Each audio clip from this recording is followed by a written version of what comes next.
विभक्तम् एव च स्थितम्, विभक्तम् एव च स्थितम्, भूतभृत्र च तज्ज्ञेयम्, भूतभृत् च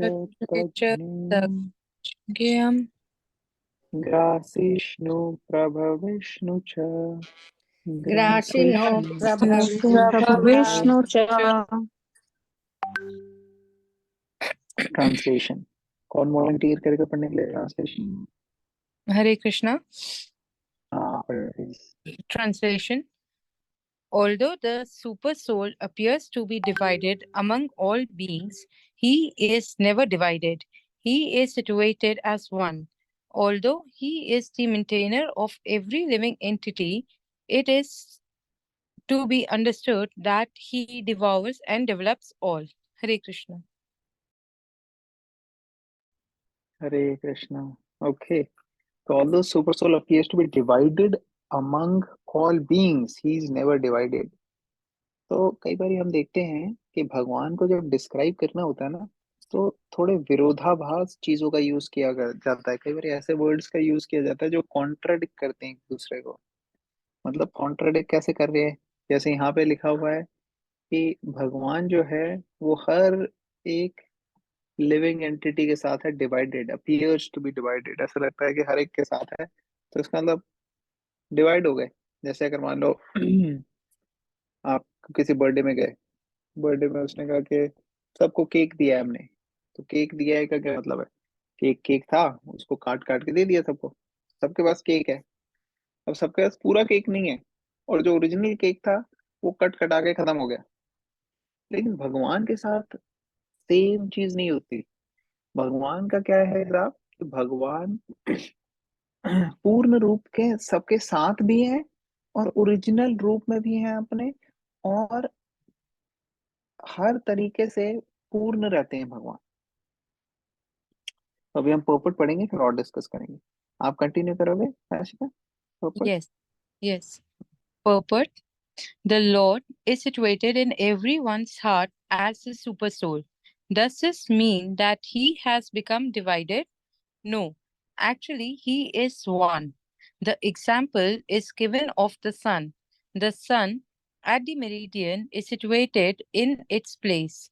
But if one goes for 5,000 miles in all directions and asks, where is the sun? Everyone will say that it is shining on his head. In the Vedic literature, this example is given to show that although he is undivided, he is situated as if divided. Also, it is said in Vedic literature that one Vishnu is present everywhere by his omnipotence, just as the sun appears in many places to many persons. And the Supreme Lord, although the maintainer of every living entity, devours everything at the time of annihilation. This was confirmed in the 11th chapter when Lord said that he had come to devour all the warriors assembled at Kurukshetra. He also mentioned that in the form of time he devours also. He is the annihilator, the killer of all. Where there is creation, from he develops all from their original state, and at the time of annihilation, he devours them. The Vedic hymns confirm that he the Vedic hymns confirm that the fact that he is origin of all living entities and the rest of all. After creation, everything rests in his omnipotence.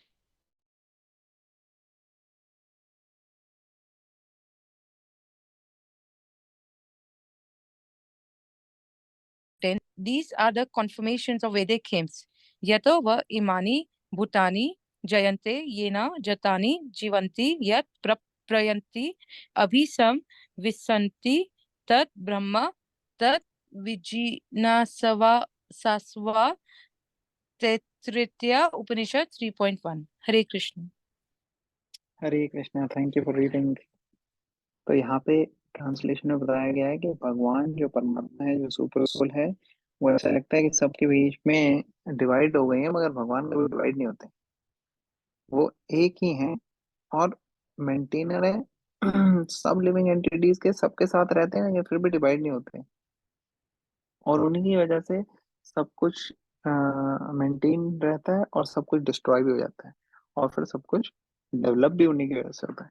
तो ये सब चीज भगवान के हिसाब से चल रही है। तो पर्पट में एक्सप्लेन कर रहे हैं श्रील प्रभुपाद। वो कह रहे हैं कि भगवान जो है सबके हृदय में है, ठीक है, लेकिन डिवाइड नहीं होते वो। भगवान तो एक ही है, लेकिन भगवान की शक्तियों के अनुसार और भगवान के मर्जी के अनुसार वो हर जगह हर एक के साथ है। एक एग्जाम्पल देके बताया गया है कि इवन मटेरियल चीजों में भी आप ऐसी चीज देख सकते हो कि जो सूर्य है, वो सूर्य अपने, आप अगर देख जहाँ पे बैठे हो, आप कहोगे अरे मेरे सर पे सूर्य जो है चमक रहा है, और कोई दूसरे शहर में जाएगा, वहां पे भी दिन है, तो वो भी कहेगा मेरे सर में सूरज जो है चमक रहा है। अब सूरज तो एक ही है, और 1000 किलोमीटर दूर जगह में भी सूरज आ रहा है। तो ये कैसे हो रहा है?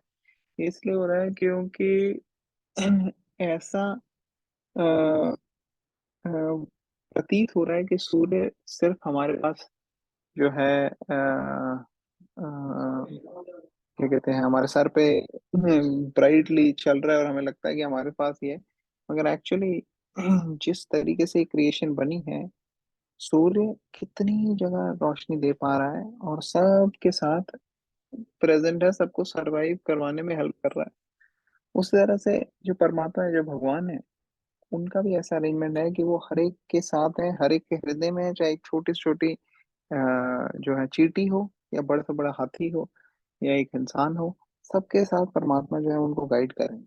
और जितना हम भगवान के अ, अ, साथ क्लोज होने का प्रयास करेंगे, उतने हम भगवान के क्लोज हो पाएंगे, अदरवाइज हम नहीं हो पाएंगे,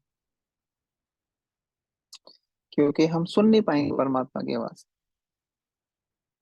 तो यहाँ पे प्रभुपाद बता रहे हैं, sun at the meridian is situated in its place, but if one goes for 5,000 miles in all directions and asks where is sun, everyone will say that sun is shining on his head. तो सबको ऐसा लगता है कि सूर्य जो है वो तो ये रहा पास में। तो ये एग्जाम्पल से समझाया गया है कि भगवान की भी जो कृपा है वो हर एक के साथ रहती है, भगवान डिवाइडेड नहीं होता। और फिर 11th चैप्टर भगवद गीता में प्रभुपाद यहाँ कोट कर रहे हैं, this was confirmed in the 11th chapter when the lord said that he had come to devour all the warriors assembled in Kurukshetra. तो भगवान ही समय के साथ सबको खत्म भी कर सकता है, डिवोर भी कर सकता है। और ऐसा 11वें चैप्टर में बताया था भगवान ने। अर्जुन ने जब पूछा कि आप हैं कौन, तो भगवान ने बताया कि मैं टाइम हूँ, समय हूँ, और हर चीज, सारे जो भी ये वॉरियर हैं, इन सबको भी मैं डिस्ट्रॉय कर दूंगा। सिर्फ आप 5 पांडव बचोगे, और कोई नहीं बचेगा एंड में, बड़े बड़े रथी महारथी जो है। तो ये एक एग्जाम्पल है कि कैसे भगवान जो है वो समय के साथ साथ, समय के रूप में हर चीज का विनाश कर देते हैं। चाहे बड़े से बड़ा कोई पहाड़ हो, या कोई गहरे से गहरा समुंदर हो, सब चीजें नष्ट हो जाएंगी समय के प्रभाव से। जो कभी किसी टाइम पे अपने आप को सोचे कि हाँ भाई मैं तो बहुत बड़ा राजा हूँ कहीं का, या मैं बहुत बड़ा फन्ने खा हूँ, लेकिन समय के साथ साथ वो भी व्यक्ति जो है बूढ़ा हो जाएगा, और धीरे धीरे देह जो है, ये शरीर जो है वो त्यागना पड़ेगा। और जब बुढ़ापा आता है तो बड़ी बुरी हालत हो जाती है। काफी काफी टाइम तक जब लोग रहते हैं, तो अगर आप कभी देखो, बीमार अवस्था में या बुढ़ापे की अवस्था में काफी मुश्किल हो जाता है इवन एक सिंपल से सिंपल चीज करना। जैसे कभी कभार कोई व्यक्ति है, ओल्ड एज की वजह से या कि बीमारी की वजह से उनकी आंखें जो है ठीक से काम नहीं कर रही, या हाथ पैर जोड़ों के दर्द की वजह से काम नहीं कर रहे। तो जो चीज वो यंग समय में बड़ी इजीली कर लेते थे, जैसे एक नेल कटर से अपने नाखून काटना, वो भी नहीं कर पाएंगे। तो ये जो है, ये समय के प्रभाव से सारी चीजें जो है चेंज होती जाती हैं। तो ये प्रभाव जो है समय का ये बड़ा स्ट्रांग है, इतना पावरफुल कुछ और है नहीं। और समय एक्चुअली किसकी एनर्जी है? वो भी भगवान की एनर्जी। तो समय के साथ साथ सब कुछ डिवॉर हो जाता है। तो ऐसा 11 चैप्टर में ही भगवान ने बोला है। He is the annihilator of the killer of all, ये हमने डिस्कस कर लिया। When there is creation, he develops all from their original state, and at the time of annihilation, he devours them. The Vedic hymns confirm this fact that he is the origin of all living entities, and the rest of all. After creation, everything rests in his omnipotence, and after annihilation, everything again returns at rest in him. These are the confirmations in the Vedic hymns. तो भगवान से ही पूरी सृष्टि की उत्पत्ति हो रही है। भगवान ही है जो मेंटेन करते हैं, और भगवान ही है जो बाद में खत्म कर देते हैं। अब जैसे ब्रह्मा जी हैं, कोई कह सकता है कि ब्रह्मा जी ने बनाया ये तो सारा क्रिएशन। हाँ, ब्रह्मा जी ने बनाया है, लेकिन ब्रह्मा जी की उत्पत्ति तो भगवान से हुई। और भगवान ब्रह्मा जी की उत्पत्ति होने के बाद भगवान विष्णु ने उनको गाइड किया कि कैसे बनाना है। जैसे मान लो आप अ, आपको कोई टेबल कंस्ट्रक्ट करनी है, और आपको खुद कारीगरी आती है, आपको यू नो आपको पूरा बनाना आता है, कारपेंटर के जैसा होता है, काम पूरा आपको आता है। लेकिन फिर भी आप किसी व्यक्ति को बुलाते हो, उसको सिखाते हो कि कैसे कारपेंटर का काम करना है, उसको सारी चीजें देते हो कि हाँ भाई ये करनी है आपने, ये ऐसे करना है, इसको ऐसे करना है। सारे रॉ मटेरियल्स भी आप प्रोवाइड करते हो, और फिर उसके बाद वो बनाता है उसको। तो एक्चुअल में प्राइमरीली आप हुए उस चीज के ओनर, ना कि वो व्यक्ति। क्योंकि आपने सारे इंस्ट्रूमेंट्स लिए, आपने सब कुछ लगाया, आपने उसको सिखाया, फिर आप उसने आपके लिए बनाया। तो ये एक्चुअली हुआ सारा कुछ आपके प्लानिंग के अनुसार है। तो उसी तरह से भगवान विष्णु भी जो है, उनकी प्लानिंग के हिसाब से वो चला रहे हैं, और ब्रह्मा जी को सेवा मिली। तो ब्रह्मा जी हाँ करते हैं, वो ही is the secondary creator, primary creator है विष्णु, और मेंटेनर भी विष्णु है। और एट द एंड जो डिवाउर करते हैं, जो खत्म करने के लिए शिव जी का काम है, वो भी एक्चुअली विष्णु जी के ही उससे हो रहा है, एक्चुअली कृष्णा से। क्योंकि कृष्णा जो है is the source of everything.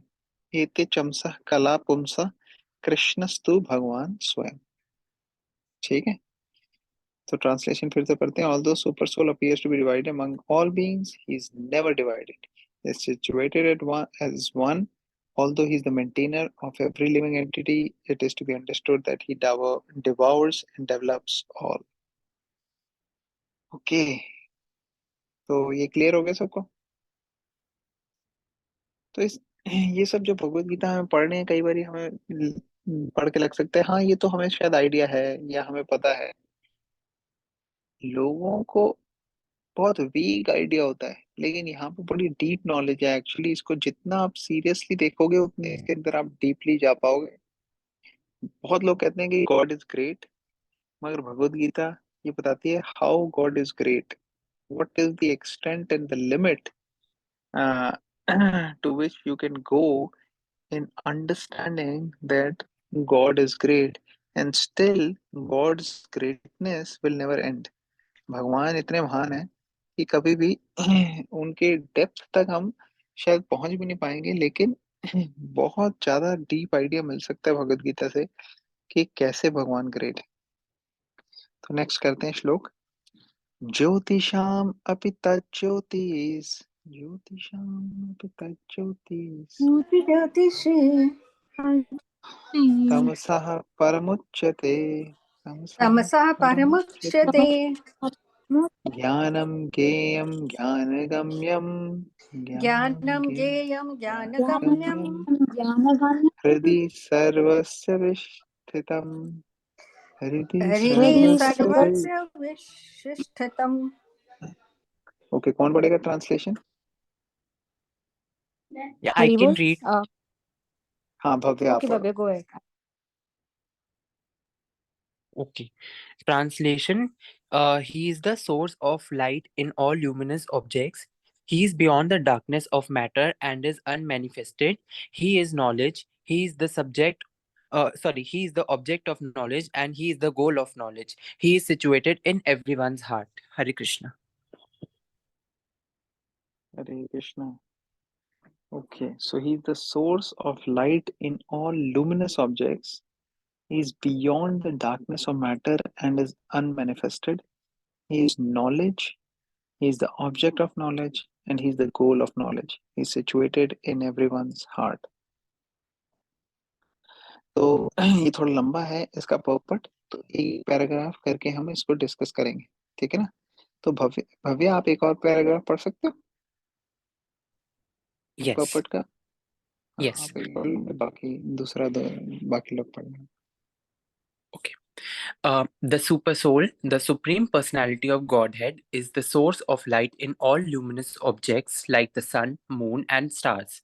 In the Vedic literature, we find that in the spiritual kingdom, there is no need of sun or moon because the effulgence of the Supreme Lord is there.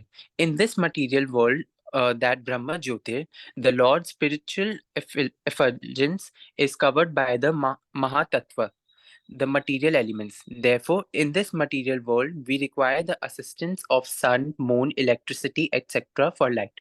But in the spiritual world, there is no need of such things. It is clearly stated in the Vedic literature that because of his luminous effulgence, everything is illuminated. It is clear, therefore, that his situation is not in the material world. He is situated in the spiritual world, which is far, far away in the spiritual sky. That is also confirmed in the Vedic literature. Aditya Varnam Tamsaha Parastat Shweta Shvetasvara Upanishad 3.8. He is just like the sun, eternally luminous, but he is far, far beyond the darkness of this material world. Hare Krishna. Okay, so first line here is mentioned in the translation. He is the source of light in all luminous objects. पर्पट में प्रभुपाद क्या कह रहे हैं? Super soul परमात्मा या supreme personality of God head is the source of light in all luminous objects like sun, moon, stars. तो कितने सारे luminary sources हैं जो sources of light हैं? सूर्य तो सबसे ज्यादा prominent है, लेकिन रात में मून है, स्टार्स हैं, तो इन सब के सोर्स क्या है? भगवान ही है। स्पिरिचुअल वर्ल्ड में एक्चुअली टोटली अलग हिसाब किताब होता है। वहां पे कोई मटेरियल सोर्स की जरूरत नहीं होती क्योंकि वहां सब स्पिरिचुअल है। और वहां पे भगवान बताते हैं भगवत गीता में कि कोई सन मून या इलेक्ट्रिसिटी की जरूरत नहीं है वहां पे, या कोई एनर्जी की जरूरत नहीं है। और भगवान की जो एफल्जेंस है वही सब चीजें को ब्राइट इतनी होती है कि वो सब चीजों को इल्यूमिनेट कर देती है। और जो भगवान की एफल्जेंस स्पिरिचुअल वर्ल्ड में है वो एक्चुअली आप समझ लो उसको क्रॉस करके वैकुंठा प्लैनेट्स में हमें जाना पड़ता है, और वो भ्रमण एफल्जेंस कहलाती है, या जिसको ब्रह्म ज्योति कहा जाता है। जैसे कई बार आप सोचो देखोगे कई लोग जो स्पिरिचुअल लाइफ में जाते हैं वो इतना भगवान को कृष्णा को ये सब नहीं कहते, लेकिन वो कहते हैं लाइट है, एक ज्योति है सुप्रीम। वो एक्चुअली भगवान के एफल्जेंस की बात कर रहे हैं, जो कि शुरू शुरू में बिल्कुल प्रिलिमिनरी स्टेज पे होती है। जैसे जैसे व्यक्ति स्पिरिचुअली ज्यादा एडवांस होता है उसको पता लग जाता है कि ये कवरिंग है सिर्फ भगवान। उपनिषदों में भी लिखा हुआ है कि भगवान की कवरिंग जो है वो जब भगवान हटाते हैं या एंट्रेंस देते हैं उसके बाद एक्चुअल पता लगता है कि भगवान की डिटेल्स क्या है। सिर्फ ज्योति नहीं है, सिर्फ शक्ति नहीं है, बल्कि उनके पीछे एक व्यक्ति है, और उसका व्यक्तित्व जो है वो इमोशंस का आदान प्रदान कर सकते हैं हमारे साथ। भगवान, प्रेम का, स्नेह का, लविंग रेसिप्रोकेशन होता है, और उसमें सबसे ज्यादा आनंद आता है व्यक्तियों को।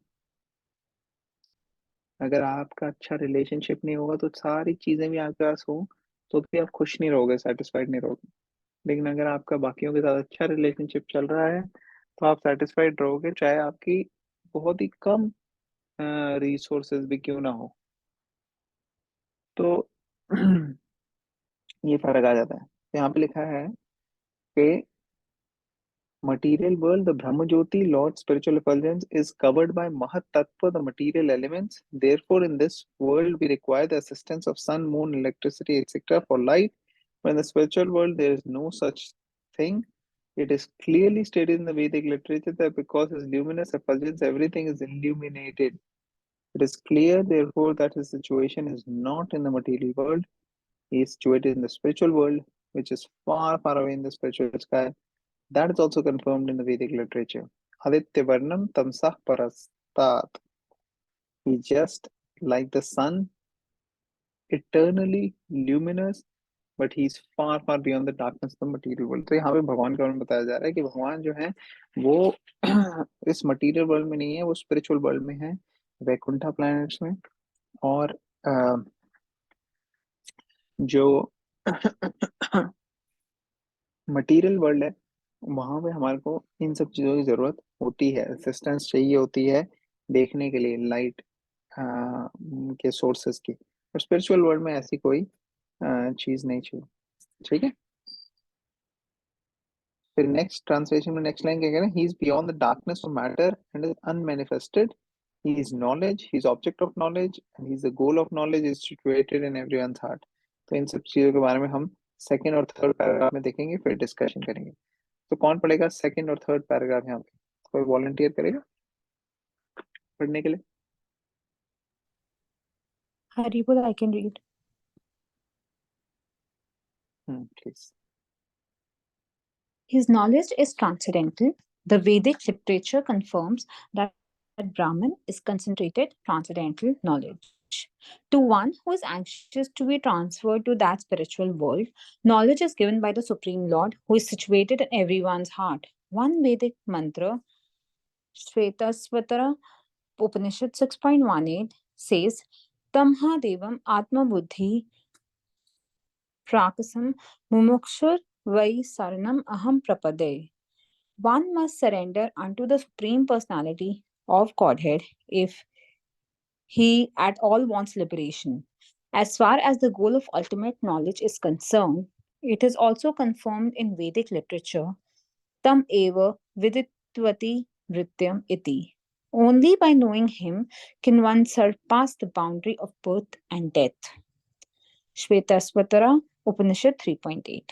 He is situated in everyone's heart as the supreme controller.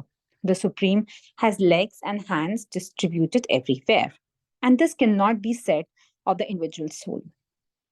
Therefore, that there are two knowers of the field of activity, the individual soul and the super soul, must be admitted.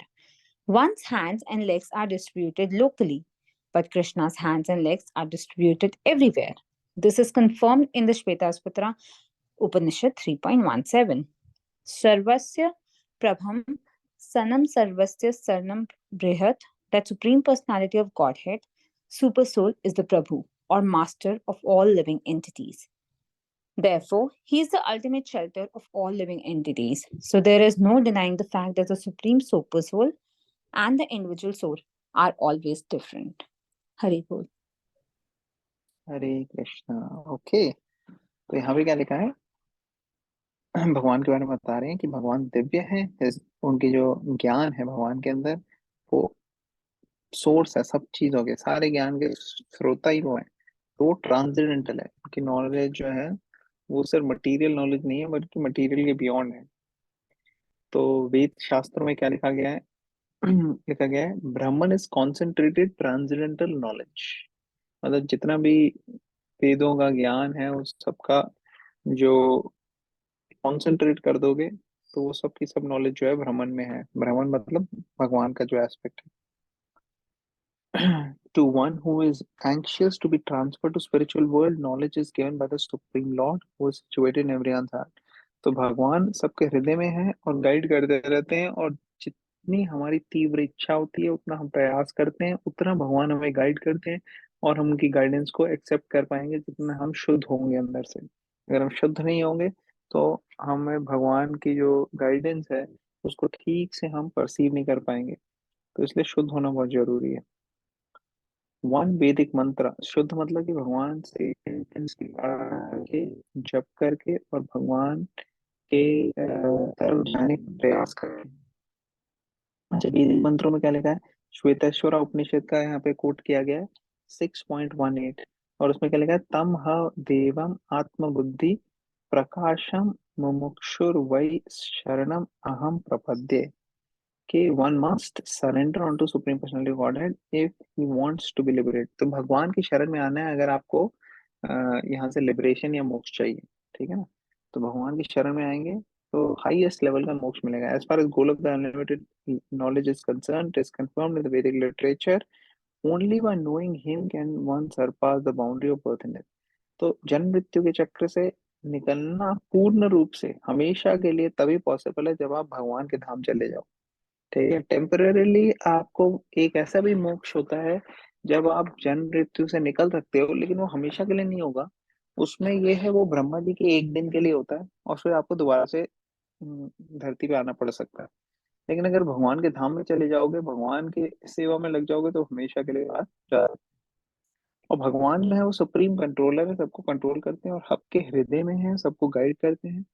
और जैसे यहाँ पहले भी हमने पढ़ा था कि भगवान के अनलिमिटेड हाथ पैर ये सब है, इसका मतलब ये है कि भगवान जो है he has not material but transcendental senses. भगवान की जो इंद्रियां हैं वो ट्रांसेंडेंटल हैं, और इंद्रियों में सेंसेस में दो तरीके की सेंसेस होती हैं जैसे हमने डिस्कस किया था। एक होती है वर्किंग सेंसेस और एक होती है नॉलेज एक्वायरिंग सेंसेस। तो जो हम इंग्लिश में पढ़ते हैं स्कूलों में कि सेंसेस 6-5 सेंसेस होती हैं, तो वो हो गई नॉलेज एक्वायर करने वाली सेंसेस। और फिर शास्त्रों में इंद्रियों के लिए वर्ड ये यूज किया गया कि हाँ उनको अ, ज्ञान इंद्रिय कहा जा रहा है, जिससे ज्ञान अर्जित कर रहे हो आप, नॉलेज अर्जित कर रहे हो कि क्या मेरे ऊपर कुछ चल तो नहीं रहा, आपको स्किन से पता लग जाता है, या मैं देख के पता लग जाता है आपको सामने कोई आ तो नहीं रहा। तो ये नॉलेज एक्वायर कर रहे हो आप ईयर्स से, क्या सुन के। तो ये सब नॉलेज एक्वायरिंग सेंसेस होती हैं, जिन्हें ज्ञान इंद्रिय कहा जाता है। दूसरी होती है कर्म इंद्रिय। कर्म इंद्रिय मतलब हाथ पैर लेग्स ये सब। तो भगवान की कर्म इंद्रिय भी हर जगह है, ज्ञान इंद्रिय भी हर जगह है, क्योंकि भगवान दिव्य है और भगवान जो है ट्रांसेंडेंटल है। और ये जो इंद्रियों की बात हो रही है यहाँ पे, ये मटीरियल नहीं है, ये स्पिरिचुअल है, ऐसा कहते हैं। फिर यहाँ पे कहता है there are two knowers of the field of activity, the individual soul and the super soul. तो एक तो हो गया क्वेश्चन अर्जुन का था कि knower of the field of activity कौन है। फील्ड ऑफ एक्टिविटी ये बॉडी हो गई, और इसका नोअर हो गया एक तो है आत्मा और एक परमात्मा। ये दोनों नो है, ये याद रखना। One's hands and legs are distributed locally, but Krishna's hands and legs are distributed everywhere. ये कंफर्म किया है शास्त्रों में भी। और भगवान जो परमात्मा है उनको कहा गया है मास्टर या प्रभु, क्योंकि वो हमारे सबके मास्टर हैं। मास्टर मतलब कि मालिक, ऊपर वाला कहते हैं ना, मालिक है हमारा। तो सभी लिविंग एंटिटीज के वो मालिक हैं, therefore he is the ultimate shelter of.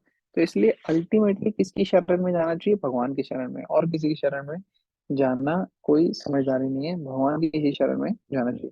So there is no denying the fact that supreme soul and individual soul are always different. तो भगवान और जीव जो है वो अलग है, और जीव का जो रूप है वो है भगवान का नित्य दास। जीवेरा स्वरूप है जीवेरा स्वरूप है कृष्णेरा नित्य दास। तो भगवान के नित्य दास को जब हम समझ लेते हैं तो फिर हम भगवान की सेवा में लगते हैं, और जब भगवान की सेवा में लगते हैं तो बहुत ज्यादा हम आनंद का अनुभव कर सकते हैं। अदरवाइज हमें आनंद नहीं होता। हमें थोड़ी बहुत खुशी मिल सकती है, हंसी में इधर उधर की चीजें हो सकती हैं, लेकिन वो लॉन्ग टर्म ट्रांजिडेंटल इटर्नल हैप्पीनेस जो है उसको कभी हम टेस्ट नहीं कर पाएंगे जब तक भगवान की सेवा में नहीं लगेंगे। और भगवान जो है वो खुद अपने डिवोटीज, अपने भक्तों का सेवक बनने के लिए उत्सुक रहते हैं। तभी अर्जुन के भी वो ड्राइवर बन गए। तो ये यहाँ पे इन शॉर्ट 13.17 और 18 का हमारा डिस्कशन। किसी का कोई क्वेश्चन है, कोई कमेंट है, कोई पॉइंट है, कोई रेज करना चाहते हैं तो प्लीज आप शेयर कर सकते हैं।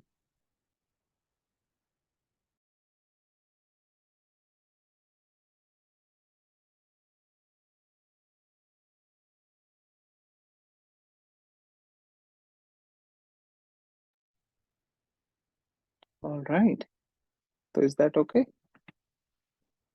तो हम ट्रांसलेशन एक बार दोबारा से पढ़ लेते हैं इसकी। He is the source of light in all luminous objects. He is the object of darkness of matter and is unmanifested. He is knowledge. He is the object of knowledge and he is the goal of knowledge. He is situated in everyone's heart. Okay, हम यही पे stop करते हैं आज। कल हम continue करेंगे यही। हम 19th और 20th कोशिश करेंगे we can complete and then we will do on Monday. Thank you very much everyone for joining. हम यहीं पे स्टॉप करते हैं। ग्रंथराज भगवत गीता की जय। श्रील प्रभुपाद की जय।